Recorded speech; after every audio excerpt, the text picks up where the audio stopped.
ये मुझे बताइए। अस्थि धातुगत विकृति में क्या कहा गया, मैंने हमेशा बोला अस्थि मज्जा पाचक बोली, मतलब शास्त्रकारों ने कृष्ण कह रहे हैं। तो उसमें क्या पाठामुशीरम स उदिच्य पिबेदवा ज्वर शांत है। तो क्या है कि अगर अस्थि धातुगत दुष्टि है या उसके अंतर्गत आम जो है या आमगत ज्वर है तो उसके अंदर का शमन करने के लिए पाठा आप देंगे। पाठा आपको पता है स्तन शोधनगढ़ में भी था, तो पाठा यहाँ पर भी पड़ा हुआ, साथ में आपका उशीर पड़ा हुआ है। उशीर पित्त शामक होता है अच्छी तरीके से, आपके अंदर उदिच्य खस है, चंदन वाला जिसको बोलते हैं, तो ये सारी चीज़ें भी आपके पित्त शामक होती है। तो इनका काढ़ा बना कर दीजिए पेशेंट को।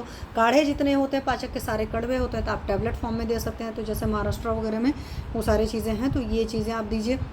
लेकिन मैंने शुरू से कहा जब ट्रीटमेंट की बात चली तो हमेशा निदान परिवर्जन कराएंगे, फिर उसके बाद दीपन पाचन लोमन कराएंगे, फिर आप काढ़े देंगे।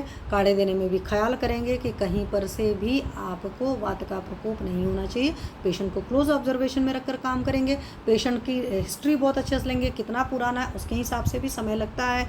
कोई पेशेंट तुरंत आता है तो पक्का सी बात हो जल्दी ट्रीट हो जाएगा, कोई पेशेंट टाइम लगा कर आता है तो उसको ठीक होने में समय लगेगा। ठीक है, तो आज काफ़ी, हालांकि आज एक चीज़ और बात करने वाले थे पर काफ़ी लंबा टाइम हो गया और बहुत तेज़ बोलती हूँ मैं, स्पीड भी अच्छी होती है, आवाज़ भी थोड़ी तेज़ रहती है, तो थोड़ा थक गए।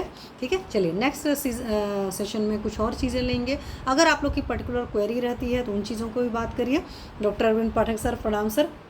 और सबसे बड़ी बात है कि जैसे आप लोगों ने लिखा, कुछ क्वेरीज लिखी, मुझे बहुत अच्छा लगता है कि आप लोग कुछ भी पूछते हैं, क्योंकि अपने डाउट क्लियर करना हमारी जिम्मेदारी होती है। और जो लोग भी हैं जिन्होंने भी शास्त्र का थोड़ा सा भी अध्ययन किया होता है तो उसको बहुत मतलब वो दूसरों के सवालों का जवाब दे सकता है और अच्छा लगता है आप लोग के सवालों के जवाब देना। तो इन्हीं सारी बातों के साथ आज की मतलब सेशन को यहीं पर विराम देते हैं। नेक्स्ट सेशन में फिर मिलेंगे। सर्वे भवन्तु सुखिनः, सर्वे सन्तु निरामय, सर्वे भद्राणि पश्यन्तु, मा कश्चित् दुःखभाग् भवेत्।